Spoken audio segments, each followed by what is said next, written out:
Welcome back to my LS Luxury Auto, the 2026 Toyota Corolla Cross. You've landed on a fascinating model that doesn't overhaul the formula but refines it in key areas.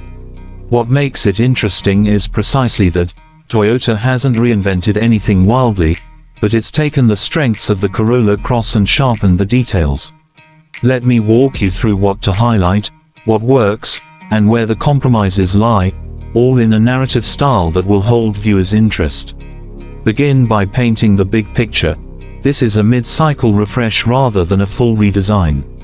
The bones are familiar, same platforms, same powertrains, but the aesthetic and usability upgrades are meant to keep the Cross competitive. That gives you attention to play with in your video. Does this refresh meaningfully elevate the experience, or is it just cosmetic polish? Visually, the exterior changes are subtle but purposeful. The hybrid and gas versions now have different front fascia treatments. The hybrid opts for a sleeker, more unified grille design, while the gas variant leans into a more aggressive, rugged styling with contrasting edge pieces. The headlights are redesigned, moving away from chrome bucket surrounds and toward a cleaner blacked-out LED look. At the rear, the taillights get refreshed, with small aerodynamic fins added to the lens clusters, an element Toyota says improves stability. Wheel designs are updated, with new 18-inch options across many trims and gloss black 19-inch wheels reserved for sportier variants. And for color lovers, there's a new, cavalry blue, paint, along with two-tone black roof options in hybrid trims. In short, the look is evolutionary, not revolutionary, clean, modern, a bit sharper in places. Stepping inside, Toyota has done more than just tweak visuals. The center console is cleaner, the gear selector is refreshed, and the layout feels more intuitive. One of the headliners is a larger 10.5-inch touchscreen that is now available or standard in higher trims, replacing the older 8.0-inch unit. Instrumentation has also been modernized. A 7.0-inch digital gauge cluster is now standard, while a full 12.3-inch display is available in top trims. Other niceties include wireless charging, dual-zone climate control, upgraded materials in touch zones, and sportier touches like Alcantara or contrast stitching, especially in GR or Sport variants. However, some reviewers note that Toyota's native infotainment software doesn't always take full advantage of the added screen real estate. Boot times and responsiveness lag behind what's ideal. Under the hood, the powertrains carry over. The gas-only version continues with a 2.0-liter naturally aspirated four-cylinder, 169 horsepower, 151 pound-feet mated to a CVT, available in front-wheel drive or optional all-wheel drive via a dynamic torque control. Fuel economy is quoted at 32 mpg combined in forward form, dropping a bit with AWD. The hybrid variant pairs the same 2.0 engine with 3 electric motors, producing a combined 196 horsepower, and comes standard with AWD thanks to torque vectoring via rear electric motors. Toyota claims about 42 mpg combined. In testing, the hybrid shows much stronger responsiveness, quieter transitions, and better highway passing capability compared to the gas model.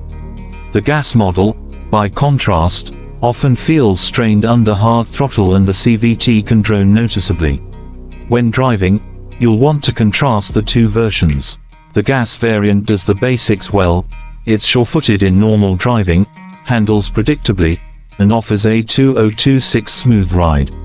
But it lacks punch in overtaking or uphill bursts, especially when fully loaded. The hybrid feels more lively, the electric assist gives it better low-end responsiveness, and overtaking maneuvers are more composed. Road noise is better tamed, and the transitions between electric and gas modes are smoother. The suspension tuning in hybrid versions is reportedly a bit firmer or more sport-tuned, giving the chassis slightly more control and less float in turns. AWD versions ride slightly more softly, thanks to more sophisticated rear suspension setups, though the added mechanical drag slows them. Toyota hasn't slacked on safety. Across the lineup, You get Toyota Safety Sense 3.0, which includes forward collision warning with pedestrian detection, automatic emergency braking, lane departure warning, lane keeping assist, lane centering, and adaptive cruise control. More premium trims also introduce features like blind spot monitoring, rear cross traffic alerts, and reverse automatic braking. In reviews, these systems are better calibrated than earlier Toyota ADAS modules, less intrusive, fewer false interventions, and smoother lane centering behavior. From crash test ratings, in most IHS categories it scores well, though one test was acceptable rather than good, and NHTSA testing for the 2026 version is not yet fully available.